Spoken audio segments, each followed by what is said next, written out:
Hello YouTube, and today we're going to be doing an alternator here on the Jeep. They're right here on top. This is a 5.2 liter 1996 Jeep Grand Cherokee, Unlimited. Alright, the first thing you're going to want to do is take your belt off. It's done by this tensioner right here. You just got to put a wrench or a socket on here and just pull this way, and it will release the tension on the belt. Let's get that done right now. Here we go. After I got my wrench, it's a 15 mil. You just pull it back like that, and this is hard to do and tape at the same time, but once you pull it back, the tension is, and then you can use one hand to kick the belt off, and then you can just release. You don't need to take the whole belt off, you just got to get it off the alternator, and there we go. If the belt does fall off anymore, there's a diagram here how to put it back on. If it falls off more, like it just fell off this and down there too. So, and if I'm not let's see if is it a 15 for this too, or might have got lucky and got all the sizes. No, that's a little loose. It's probably a 14. Let me go grab one of those. And what you're gonna have to do now, actually before you even try to do anything with your alternator, the first thing you're gonna want to do, I just released the belt, but before you like loosen any bolts or anything on your alternator, you're gonna want to disconnect your battery, which is I didn't do yet. But let's go ahead and I'm gonna get the negative off the battery, and I'm gonna get, I think it's this bolt and this bolt. Yeah, it's just them two bolts for the alternator on this one, and then there's going to be a bolt back here for your wires, and there should be one here for your thing. One's going to be for your negative, and one's going to be for your positive for your alternator. Tube. Here I'm back again, and with another little update with this. Okay, so there's a 10 millimeter here, 10 here, and here. That's all to disconnect the wires. After you get all that off, you can should be able to. Well, let's start with that one. You just pop it off. There's a little thing for the wiring. These other just found two more down there that's I'm gonna have to take off. One there and one there.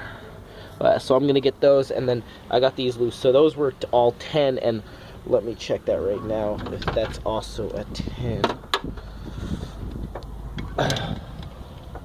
No, it's not. It's probably going to be about an 8. I'll tell you what that is afterwards. These are 15s actually, so that's that.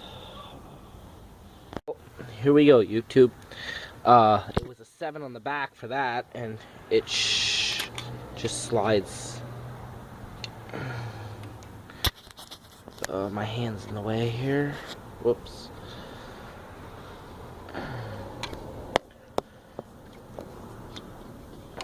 Okay, well, the way I'm gonna do this is because this one bolt is in the way of the radiator hose, and I'm definitely not taking that hose out.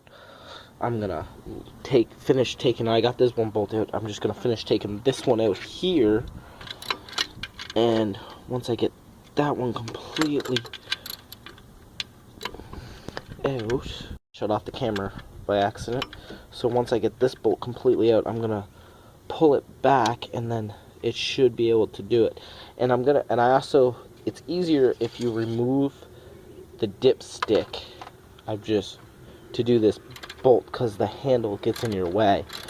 So then you can just remove this.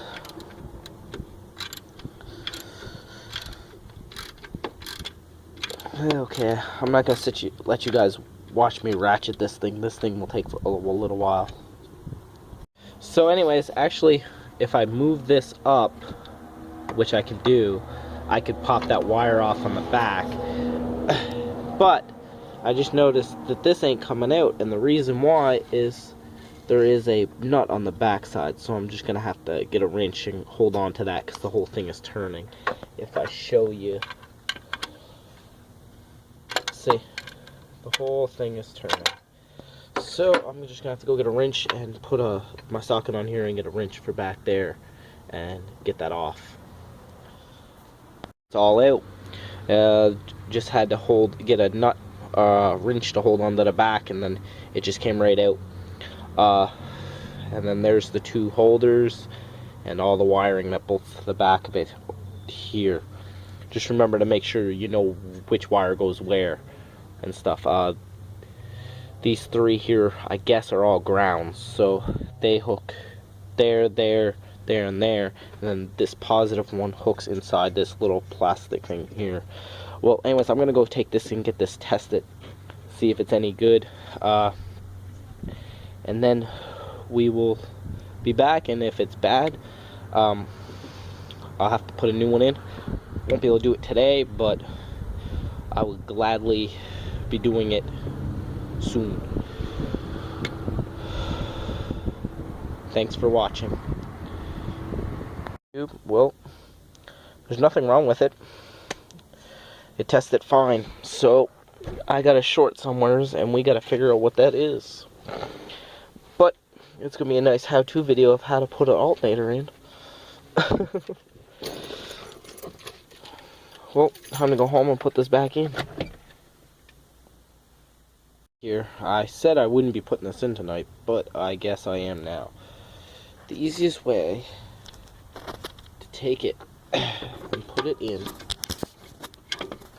would be to line this bottom one up first, and then you can just lean it in with the, like, line it up, put the bolt in, get the bolt through all the way, and then you can line up the top. It will make it so much easier. I'm gonna go ahead and do that. I learned something putting this back in. The little trick is don't put this top bolt in, and the reason don't put that top bolt in is because you can move it back, and you can get this, you can get these, and you can move it around to try to get in these because of all this stuff that's in the way. So it makes it way easier if you don't put this back in until you get all that tightened out, which is all now tightened. The red here is going to be the positive is going to be a 10. It's going to be a 10 for down here, a 10 for here, and under this little black box there's going to be two 7s. Cut off there a little bit. I don't know if I got everything there, so let's go over that again. So 10 for this, a 10 for this, and two 7s for this back here underneath to hold this on. And then it's going to be a 15 for this down here. And remember, there's going to be a nut on the back side that I'm going to have to put on. I didn't put it on yet, but and then 15 for this. So it's now to put this in and get this lined up. The way I'm looking at it, it's going to be easier to put this top one in first, because if you tighten that bottom one down, you're not going to be able to pivot the top. So you can probably go ahead and tighten this one all the way up. It probably ain't going to make a difference. So anyways, I'm going to put this on, put the nut on the back, and then then I'm going to show you by putting the belt back on. All back in, all tightened down.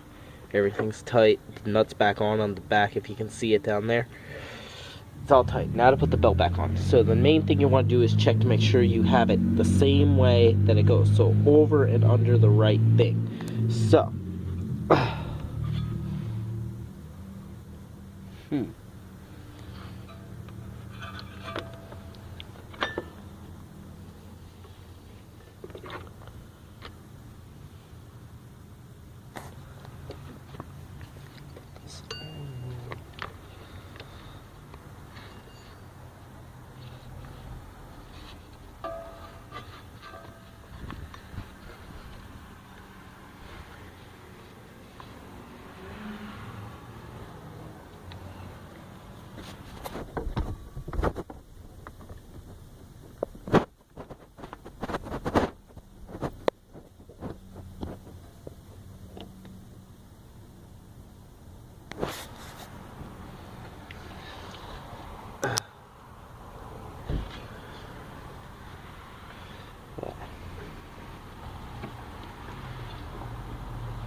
Okay, so now you gotta put the tensioner up and do, which I won't be able to do on camera. It's put the alternator back in, and it's charging where it should be, and my oil pressure went up a little bit. I think I figured out what the problem was. When I bought this, they put an alternator on it, but they didn't put the belt back on right. So I had a little low oil pressure, and my battery wasn't charged, and the alternator's at the top, and it wasn't catching. I think it was just a belt issue. Well, long story short, you guys just learned how to put an alternator in one of these. Pretty simple to do. And when you do, make sure you put your belt on right, because it's probably the problem.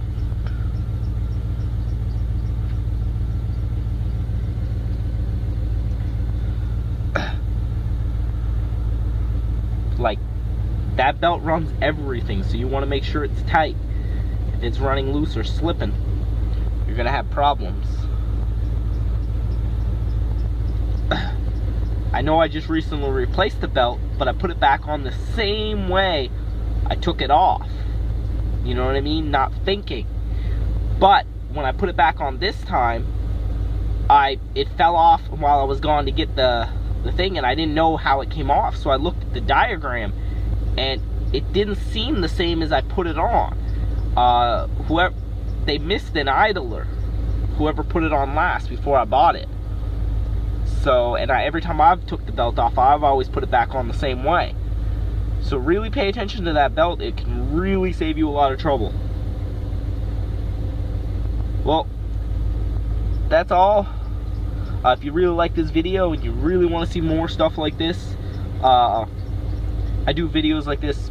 I try to do them a lot, but it's hard when I don't have cars that usually break down. But lately I've had two, so I got this one and the Honda video.